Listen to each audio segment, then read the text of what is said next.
Saludamos a todos los amigos, saludamos a todos los hermanos, a todas las personas que reciben la palabra a través de las redes sociales, a través del WhatsApp, del Face, a través de Google, de las diferentes redes, de los diferentes medios, reciben la palabra y sus vidas también son tocadas, son impactadas y hay crecimiento espiritual para cada uno de ellos. Que Dios los bendiga y que la gracia de Dios se derrame en sus corazones en una forma especial.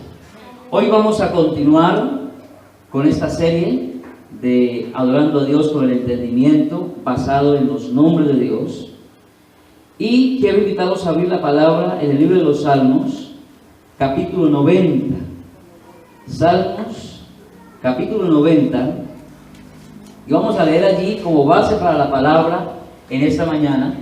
Y vamos a hablar de algunos nombres compuestos. Los nombres compuestos de Dios. Entonces, en la parte 1 de esta serie, hablamos acerca del nombre de Dios, del tetragramatón, YHWH, ¿cierto? Que lo más cercano es la pronunciación Yahweh y la más exacta en lo que se acerca Yahvé como tal, ¿sí? Los judíos, tanto antiguos como los judíos modernos, óigame bien, ellos no pronuncian este nombre. Ellos pronuncian Adón, Adonai. Adón significa Señor, como el Señor del universo, de todo lo que hay. Y Adonai significa mi Señor, en cuanto a la relación personal con Él. Amén. Dentro de la traducción, en un barbarismo de traducción, se establece el nombre Jehová, que es el que aparece en las versiones Reina Valera, como tal, ¿cierto?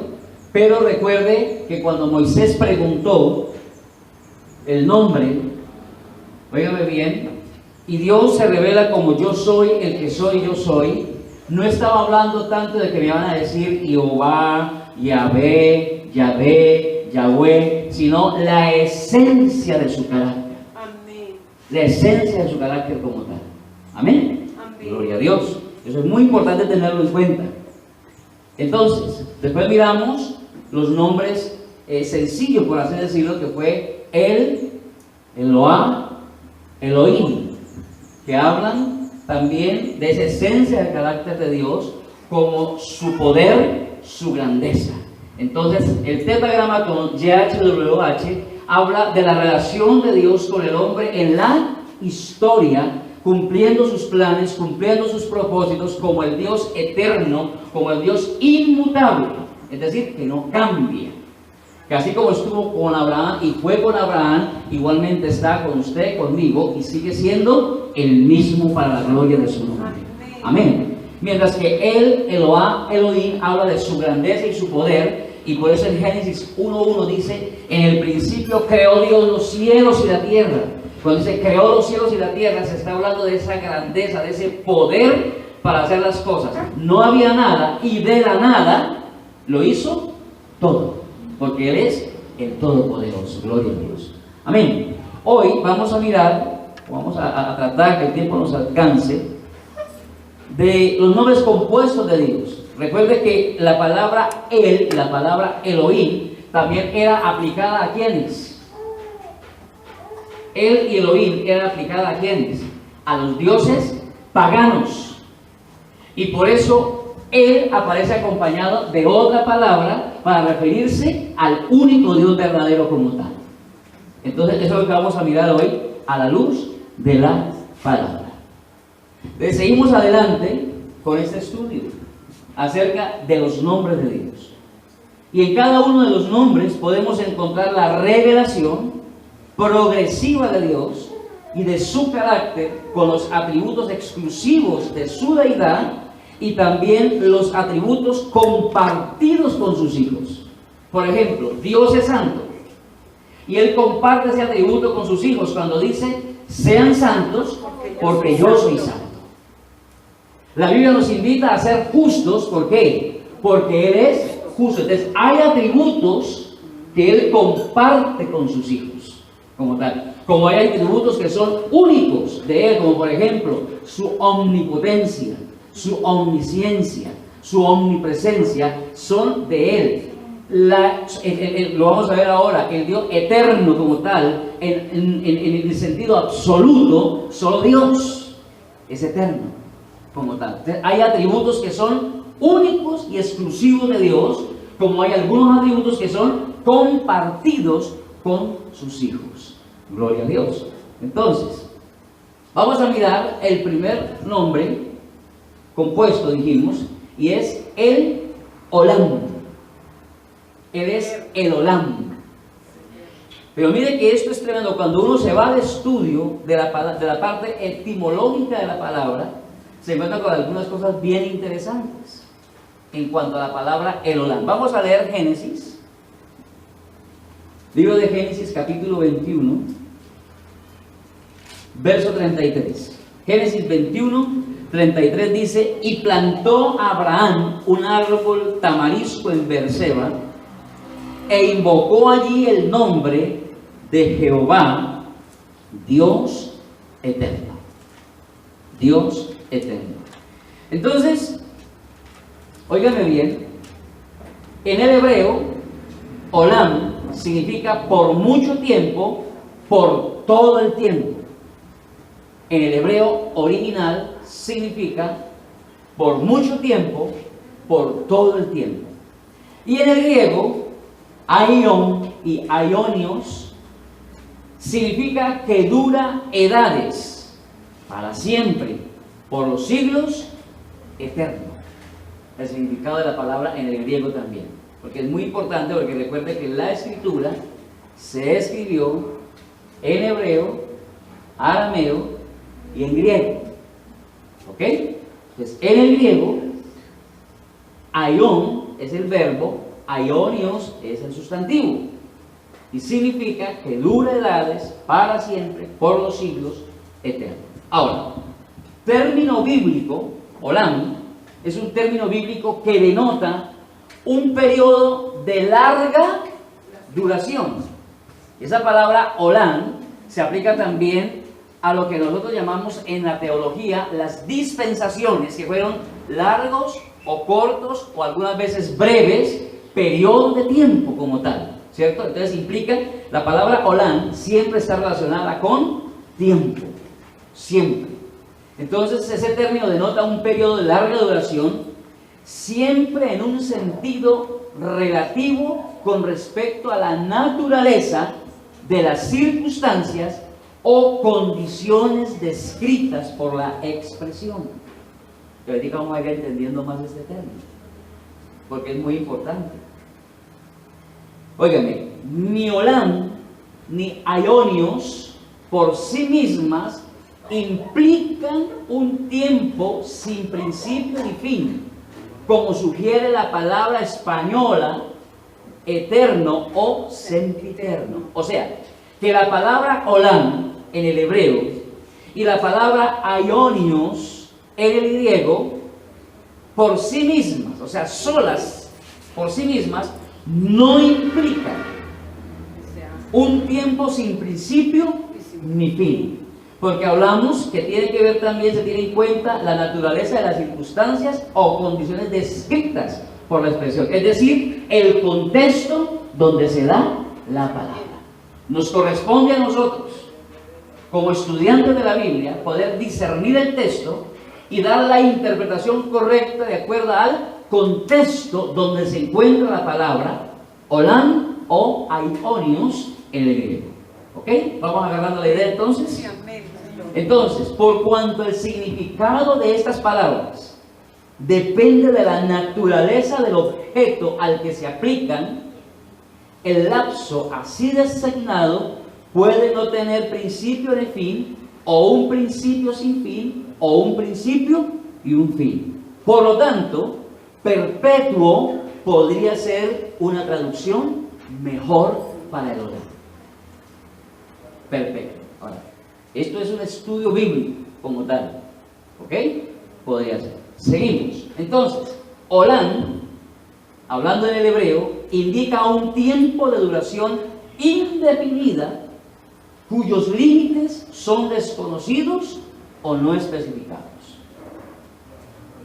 Y coloqué ahí en rojo y subrayé, resalté, cuando se refiere a Dios, por eso dice el texto leído, que Abraham plantó un árbol tamarisco en Berseba e invocó allí el nombre de Jehová, Dios eterno. Es decir, Yahweh, Elohim, Olam, hablándolo en el original hebreo, ¿cierto? Yahweh, Elohim, Olam. Cuando se refiere a Dios, ese Olam, cuando se refiere a Dios, significa eterno en el sentido absoluto de la palabra, sin comienzo ni fin, porque Dios sí es eterno. Amén, amén. Dios sí es eterno. Y aquí, ahora, cuando hablamos de Dios sí es eterno, estamos hablando de la deidad adorable. Y cuando yo hablo de la deidad adorable, me estoy refiriendo a ¿qué? Padre, Hijo y Espíritu Santo. Aquellos que creen que el Hijo es creado por Jehová o por Yahweh, entonces están en una falsa doctrina. Yo tuve que atender un caso y discipular sobre la deidad de Cristo a una persona que se reunió algún tiempo con nosotros. Porque él amaba con sinceridad, pero él creía doctrinalmente que Cristo era creado. Les tocó por la palabra mostrar que Cristo es eterno. Amén. Porque Cristo, oígame bien, es Dios. Amén. Es Dios y Dios es eterno. Amén. Gloria al Señor. Seguimos, vamos agarrando Amén. el hilo de la enseñanza en esta mañana.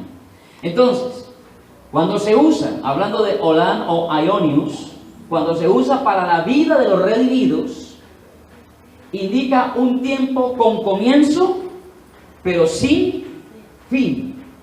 ¿Sabe cómo se le llama esto? Sempiterno. Sempiterno significa que tuvo un comienzo, pero que no tiene fin. El hombre es ¿qué? El hombre fue creado ¿para qué? Para vivir ¿cómo? Para siempre. Sempiterno. ¿Sí? Sempiterno. El que cree en mí, aunque esté muerto, vivirá, dijo Jesús. Entonces, cuando se usa para la vida de los redimidos, indica un tiempo con comienzo, pero sin fin.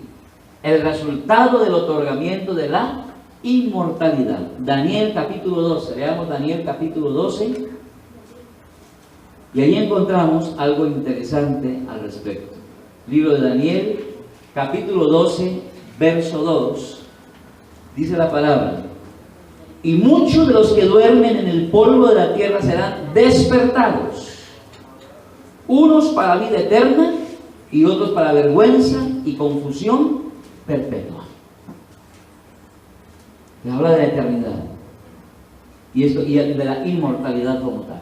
Sí, amén. Ahora, la calidad durativa,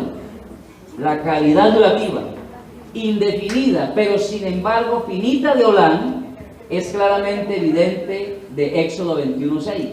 Vayamos a Éxodo, porque esto nos ayuda a ubicarnos y a entender algunas cosas bien interesantes. Éxodo capítulo 21, y en el verso 6 dice: entonces su amo lo llevará ante los jueces y le hará estar junto a la puerta o al poste, y su amo le horadará la oreja con lesna y será su siervo. Y la parte final dice: para siempre. Para siempre. Se está refiriendo a la ley de los esclavos.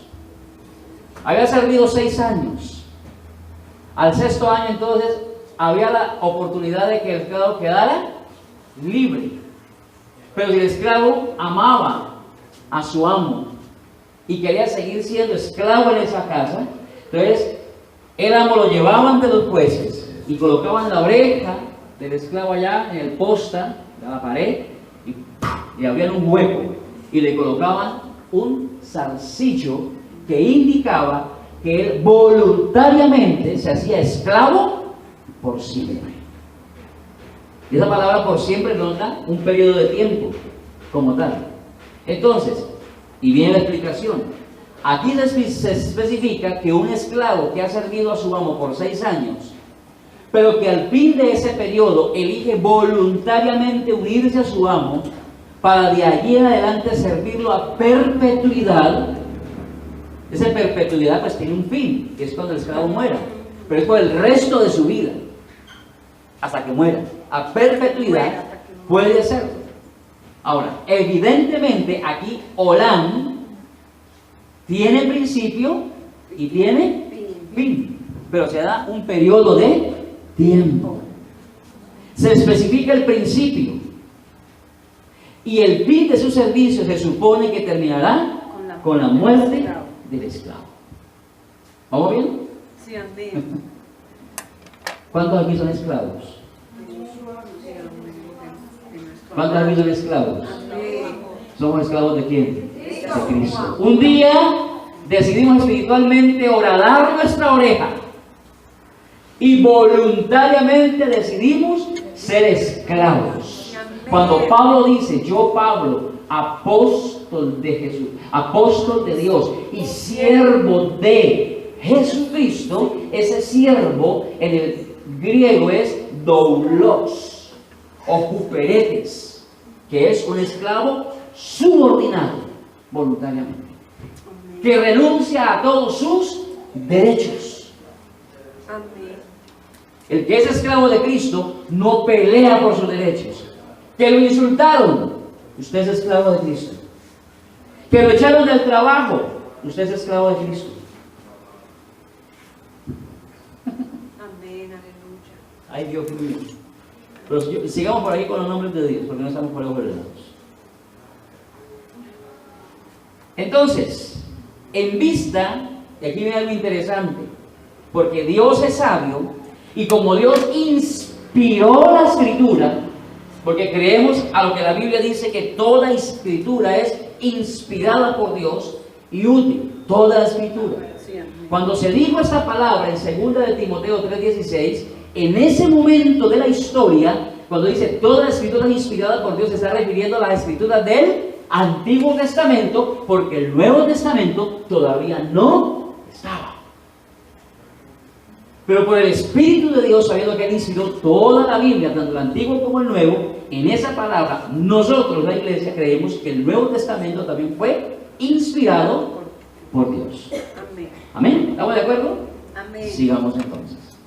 En vista de que los escritores del Nuevo Testamento eran hebreos por raza y cultura, usaron aionios, el equivalente griego de Olam. ¿Por qué? Porque en ese momento los judíos, ¿qué idioma hablaban? ¿Qué idioma hablaban los judíos? Y los judíos estudiados, ¿qué idioma hablaban? El arameo. Pero el idioma que predominaba, los judíos hablaban arameo, los judíos, pero en general, ¿qué idioma se hablaba? El griego. El griego. Entonces, los escritores del Nuevo Testamento, Mateo, Lucas, Juan, Marcos, Pablo, Santiago, escritores del Nuevo Testamento, que por raza del hebreo y cultura usaron aionios, el equivalente, el paralelo de Olam, con el mismo sentido. Ya miramos que el significado de ambas palabras es igual. Es igual. Con el mismo sentido en que habían usado la palabra Olam, se hubieran escrito en hebreo. El adjetivo aionios deriva su forma de aion, que es el verbo, para denotar edad, era, siglo o mundo, considerado desde el punto de vista del tiempo, como se ve en Mateo 12:32, 13:22 y el verso 39, como tal. Óigame, y sencillamente significa que dura una era o de duración indefinida, cuando usan esa palabra como tal, hablando de el Olam, el Dios eterno. ¿Listo? Amén. Sigamos. En cada caso que se usa la palabra, vuelvo y reitero esto, es de la naturaleza del objeto o la circunstancia que se describe como eterno o sempiterno, lo que determina la significación durativa y terminal de ionios, según el contexto y la analogía de las escrituras. Ya lo dijimos. Nosotros hay que estar muy pendientes de cómo está ubicada la palabra y a qué se está refiriendo. Y a quién se está refiriendo. Si se está refiriendo a Dios, entonces es eterno en el sentido absoluto. Pero se está refiriendo a los redimidos, está hablando de aquellos que les otorgada la inmortalidad a causa de su fe en ¿quién? En Cristo.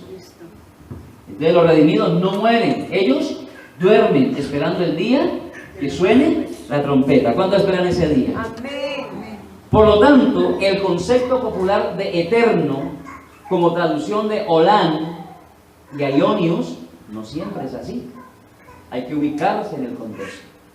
Esto es bueno que la iglesia lo sepa. Ah, sí, el Olán, el Dios eterno, gloria a Dios. Pero hay que saber esto, que en la escritura, si uno se va y si uno se cuenta con alguien versado en el hebreo, versado en el griego, lo deja a uno corto. Pero, no, si yo entiendo de que aquí cuando dice por siempre, si está en el Nuevo Testamento, está hablando de aionios y no está refiriendo al eterno absoluto, sino al eterno de un periodo de tiempo como tal.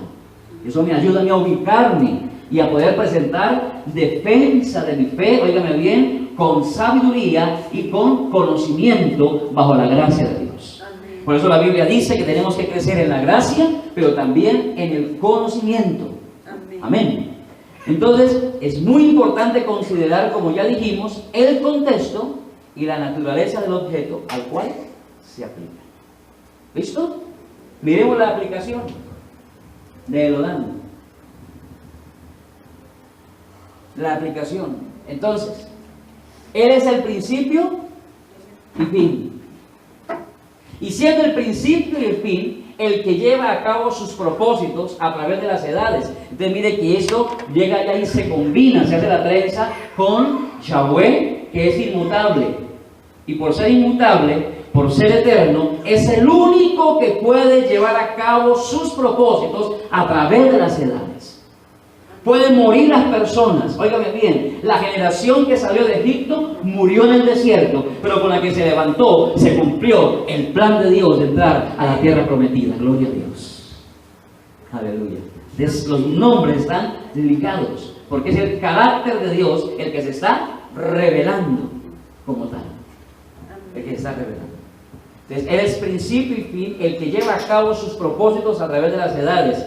Y Él da fuerzas al fatigado. Solamente Él lo puede hacer.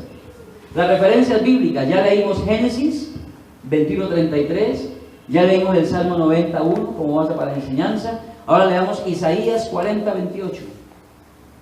Isaías 40:28, gloria a Dios. Isaías capítulo 40, verso 28 dice: ¿No has sabido, no has oído que el Dios eterno es Jehová, el cual creó los confines de la tierra? No desfallece ni se fatiga con cansancio, y su entendimiento no hay quien lo alcance. Aleluya. Solo Dios es eterno. Amén. Solo Él es eterno como tal en plenitud. Ahora Jesucristo, porque aquí viene lo interesante. La Biblia nos dice en Hebreos 13:8 que Jesucristo posee atributos eternos. Porque dice el texto, gloria a Dios, que Él es el mismo ayer, hoy y para siempre. Cristo es eterno. Y por eso en Apocalipsis dice: yo soy el alfa y el omega, el principio y el fin, el que era, el que es y el que ha de venir. Él es Dios eterno. Ahora, Él contiene en sí mismo la causa misma del tiempo. Ay, Dios mío. Entonces, nosotros decimos: no, es que el tiempo es de Dios, pero no alcanzamos a dimensionar lo que significa esa expresión que sale por nuestra boca, de que el tiempo es de Dios, y no alcanzamos a dimensionarla. Porque Él contiene, porque si Él es el Dios eterno, entonces Él contiene en sí mismo la causa misma del tiempo. ¿Sabe qué quiere decir eso? Que para Dios, en sí no existe el tiempo. Porque Él es eterno. Pero el tiempo como tal se desglosa ¿de quién? De Él. Él está por encima del tiempo, por encima de las edades, de tantas cosas. Y por eso Dios vive en un eterno presente. Un eterno presente. De ahí la diferencia que hay ya para nosotros, que los debates de las palabras, la diferencia que hay entre el Kairos, que es el tiempo de quién, y Dios habita en la eternidad y hasta la eternidad. Entonces, imagina, el tiempo de Dios es un eterno presente. Ese Kairos de Dios, que para uno poder entender un poquito, entonces se habla del Kairos, del tiempo de Dios. Porque Dios no se mueve el tiempo como tal, porque es eterno. Pero el tiempo se desglosa de Él por amor a ¿quiénes? A nosotros, que somos un poco cortos en nuestro entendimiento, nos quedamos cortos a veces frente a estas verdades de la palabra como tal. Entonces está la diferencia entre el Kairos, que es el tiempo de ¿quién? De Dios. Que Dios vive en un eterno presente. Los 60, 70, 80 años que viva Alberto es nada en el Kairos como tal. No es nada. No es nada. Pero para, wow, ¿cómo vivió? Uno, que días, cuando murió la mamita de la hermana Ismenia, 90 y piola de años. ¡Wow! ¿Cómo vivió de bastantes? Pero en el Kairos eso no es nada. Porque Él vive en un eterno presente. Ah, y el Cronos, que es el tiempo donde nos movemos nosotros. Ya es hora, corriendo. Ah, Dios mío, tengo que llegar temprano al colegio, la oficina, el compromiso, hay que pagar, hay que ir, vivimos en un Cronos, el tiempo en que movemos nosotros, que es fatigoso, agobiante. ¿Cómo? Un cronómetro. ¿Cierto? Y muchas veces aún para orar tenemos el celular al lado. Ay, ya no puedo orar más, me tengo que levantar y irme. Porque estamos en el Cronos. ¿Cierto? Les pasa como aquel rey que le dijo a sus súbditos: voy a encerrarme en mi recámara y no me vayan a interrumpir. Pasó un día, pasaron 2 días, pasaron 3 días, pasaron 4 días. Y se presentó algo que requería la presencia del rey. Y fueron y tocaron la puerta. ¿Por qué me habéis interrumpido? Ha pasado apenas 1 hora de estar de pie encerrado. Él se había encerrado a estar con el rey de reyes, con el que estaba sobre él. Él ya había podido entender un poquito este asunto, ¿cierto? Del tiempo, el Holanda, como tal. Sigamos. Ahora miremos un segundo nombre compuesto que se llama, o se pronuncia, El Roi. El Roi, o el Roi. ¿Qué significa el Roi? Él es Dios, ¿no? Recordemos que Él es Dios, traduce Dios, ¿cierto? Y Roi dice el Dios que me ve. El Dios que me ve. El Dios que siempre me está observando. El Dios que siempre me está mirando. El Dios que siempre me está viendo. Pero no solamente en la dimensión de lo físico, sino en toda la integralidad del ser como tal. El Dios que me ve. Más que verme, que me conoce. El Dios que me ve. El Dios que me conoce y sabe mi estado de ánimo. El Dios que me conoce y sabe mis motivos y mis intenciones. El Dios que me conoce y sabe y conoce mis metas y propósitos. Aunque no se las diga a nadie, Él las sabe y las ve. Así es. El Dios que me ve. Y este fue el nombre atribuido a Dios por Agar. ¿Quién era Agar? La esclava egipcia. quien se encontraba sola y desesperada en el desierto después de haber sido expulsada por Sarai.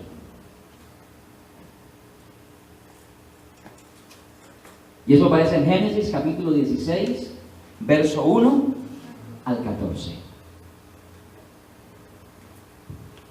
Sola y desesperada, después de haber sido expulsada por Sara, el Señor le aseguró que Él estaba consciente de su situación. Oiga bien, Dios conoce su situación. Amén. Dios sabe la situación en la cual usted llegó a este lugar en esta mañana. Gloria a Dios. Él conoce la situación que usted está viviendo.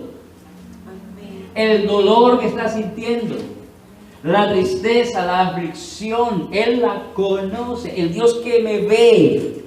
Y Apocalipsis presenta a ese Dios como el Dios que tiene ojos como llamas de fuego. Y cuando habla del Dios que tiene los ojos como llamas de fuego, es el Dios que me escudriña hasta lo más recóndito de mi ser, el Dios que me ve. Oiga, qué bonito. Amén. Qué hermoso es eso. De la gente se puede burlar de mi situación, la gente me puede menospreciar por mi situación, la gente, cualquier cosa puede suceder, pero Dios no, porque es el Dios que me ve, que me conoce. Y así como me ve y me conoce, Él me entiende. Ahora, el hecho que me entienda no quiere decir que esté de acuerdo con lo que yo estoy haciendo o vaya a hacer.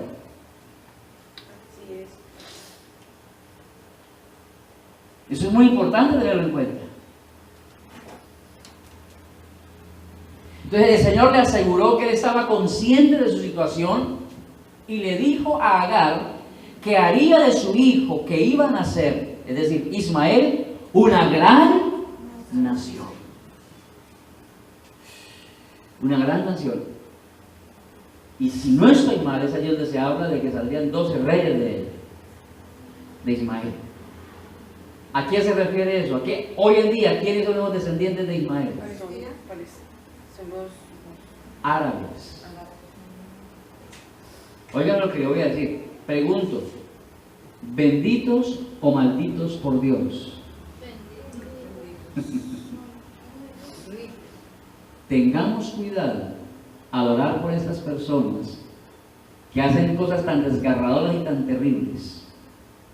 Porque aún haciendo lo que ellos hacen, según la palabra, Dios desató sobre ellos una palabra de bendición. ¿Cuál fue el pecado? Uno de los pecados de los espías cuando fueron a reconocer la tierra prometida. ¿Hablaron bien o hablaron mal de la tierra? hablaron mal. ¿Cómo había hablado Dios de esa tierra? Y ellos hablaron mal. Tengamos cuidado de hablar mal de aquello de lo cual Dios ha hablado bien. Amén. Pastor, ¿y entonces qué hacemos si uno ve tanta injusticia y tanta maldad y tanta perversión con ellos? Eso no es problema suyo ni mío. Yahweh es justo.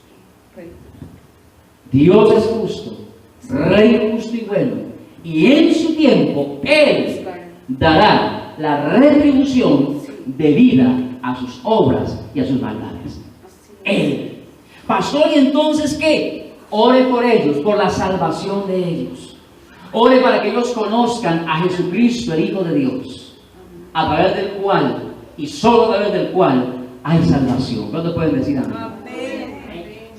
Porque en su tiempo Dios dará justicia. Tenga la certeza.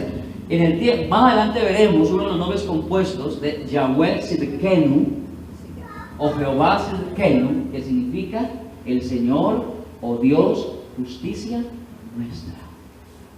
Y ahí vamos a hablar de lo que es la justicia de Dios como tal. Porque es que nosotros hablamos de la justicia de Dios muchas veces enfocándola en nuestra justicia propia y estamos completamente errados. Porque la justicia de Dios, óigame bien, está sujeta a la revelación progresiva de Dios para la humanidad.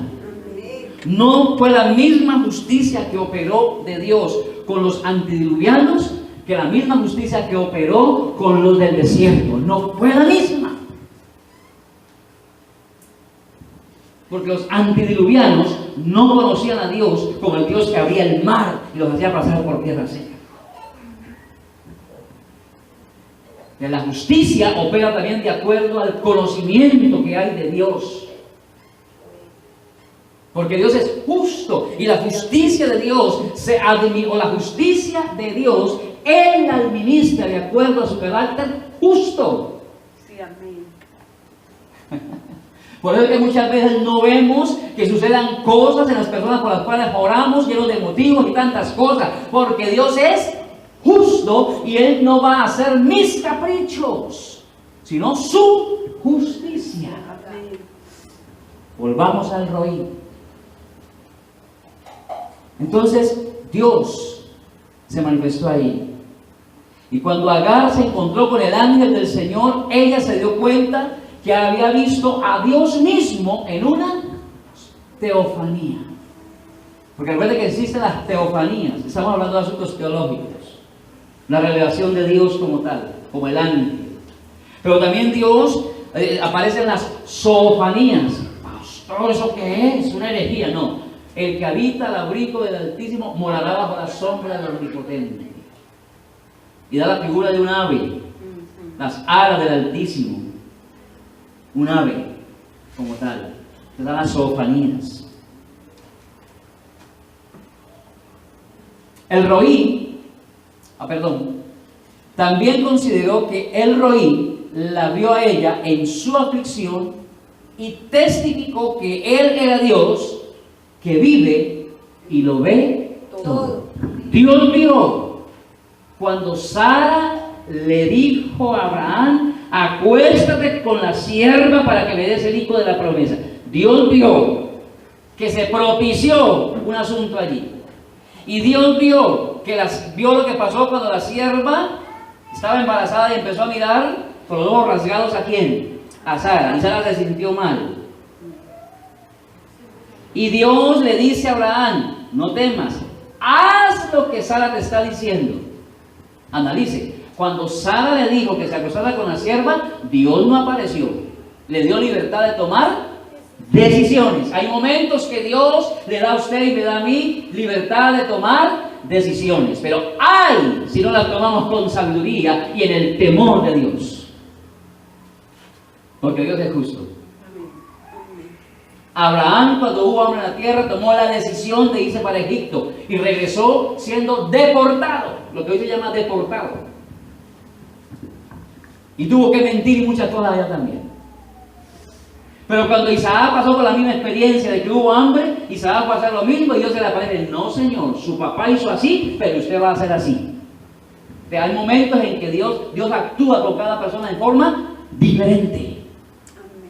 Entonces, Dios vio la aflicción de ella. Y Dios vio cuando Sara le dijo al marido: acuéstese.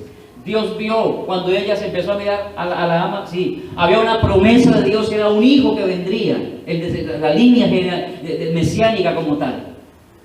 Y Dios le dijo a Abraham: no temas, haz lo que ya, despídela, porque yo también la voy a cuidar, yo la voy a guardar. Es más, el hijo que está en el vientre de ella ya es bendito.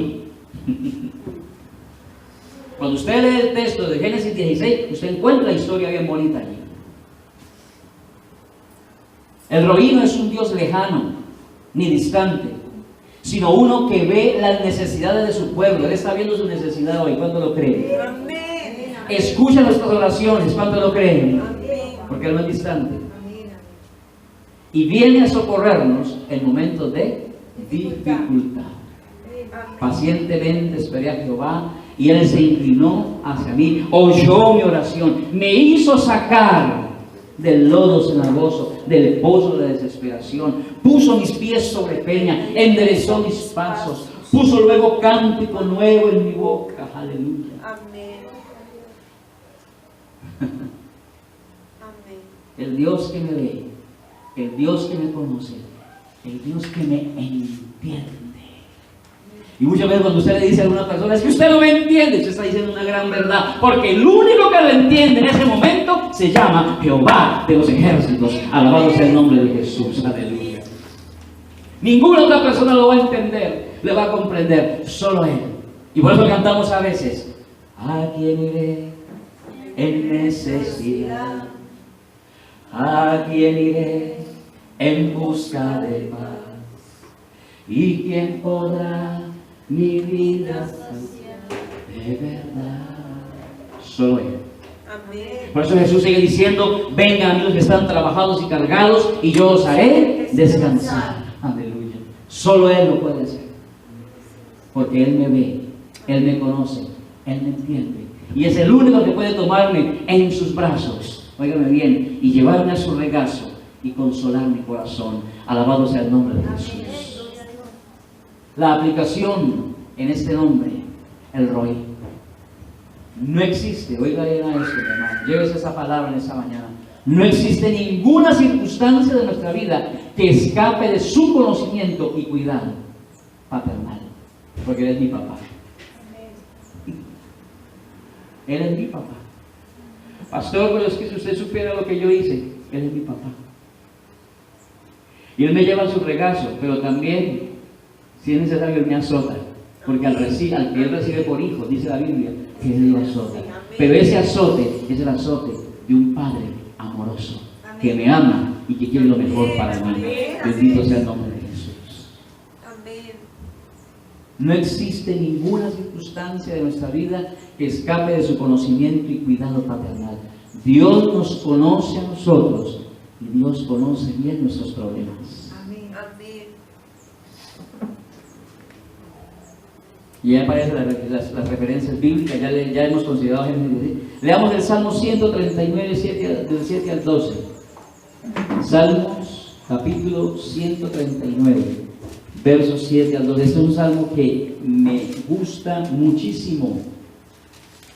139, versos 7 al 12 dice, ¿a dónde me iré de tu espíritu y a dónde huiré de tu presencia? Si subiera a los cielos, allí estás tú. Y si en el Seol hiciere mi estrado, he aquí, allí tú estás. Si tomare las alas del alba y habitar en el extremo del mar, aún allí me guiará tu mano. Cuando dicen gloria a Dios, aleluya. Aún allí, dice, me guiará tu mano y me asirá tu diestra. Si dijere ciertamente las tinieblas me encubrirán, aún la noche resplandecerá alrededor de mí. Aún las tinieblas no encubren de ti y la noche resplandece como el día. Lo mismo te son las tinieblas que la luz. Porque Él es el Roí, el Dios que me ve. Amén. El Dios que me ve. Agar llamó al Señor con este nombre junto al pozo de agua en el desierto. Dios conoce todos nuestros pensamientos y todos nuestros sentimientos. ¿Qué está pensando usted en ese momento? En ese presente, ¿qué está pensando? Él lo conoce. No hay nada que escape a su omnisciencia. Recuerda que la palabra omnisciente significa todo lo ve, todo lo conoce, todo lo sabe. Ahora, Jesús conocía los pensamientos de aquellos que lo rodeaban. Esto demostraba que Él, Jesús, Cristo, Yahshua HaMashiach, Él es el Roí. Amén. Aleluya. Que Dios nos llene con su gracia y que podamos entender y dimensionar la grandeza de Dios y su palabra Amén. en esta mañana. Y permitamos que Él tome el control. Amén. Esa vida. Amén. Él es el Olam. Amén. Él es el Roí. Si Él es el Olam, mi vida está en el tiempo de Él, en ese eterno presente, en el cual Él está cumpliendo sus propósitos a cabalidad. Amén. Y no es en mi tiempo, es en el tiempo de Él. Y que en ese tiempo Él me está conociendo. Él conoce todo. Él conoce mis fortalezas, conoce mis debilidades, Él conoce mis incertidumbres, Él conoce mis desaciertos, Él conoce todo. Porque Él lo ve, lo conoce. Y algo importante, lo entiende. Amén. No queriendo decir que por entender justifique lo que yo haya hecho, que esté haciendo o quiera hacer. César sus pies, por favor. Vamos a orar. Que la gloria sea para el Rey, soberano del universo, Rey de reyes, Señor de señores, el Cristo resucitado, que está sentado a la diestra del Padre, aleluya, intercediendo por usted y por mí, delante de Él. Pero que un día, con el Padre de la orden, Él vendrá por nosotros y nos llevará. Y estando en su presencia eternamente y para siempre, aleluya, las lágrimas serán enjugadas. Y ya no habrá tristeza ni dolor, ni angustia ni tribulación, porque viviremos con Él eternamente y para siempre. Padre, gracias. Adoramos tu nombre, bendecimos tu nombre, te exaltamos. El honor, la gloria, la honra y toda la alabanza pertenecen solo a ti, Señor. En el nombre de Jesús, Señor, tu palabra ha sido predicada en esta mañana. Y tu palabra trae consuelo a tu pueblo, Señor. Tu palabra trae fuerzas nuevas a tu pueblo, Señor. Gracias porque tú te has manifestado como el Olam, el Dios eterno, absolutamente eterno. Gracias, Señor, porque tú te has manifestado como el Roi, Señor, el Dios que me ve, el Dios que me conoce, el Dios que sabe toda mi vida a profundidad, el Dios que me entiende. Padre, gracias te damos en esta mañana. Bendecimos tu nombre y te adoramos. Ayúdanos cada día, Señor, a descansar en ti, a estar firmes en ti, en tu palabra, Señor, en Cristo Jesús. Muchas, pero muchas gracias, Señor. Amén, amén y amén. Gloria a Dios.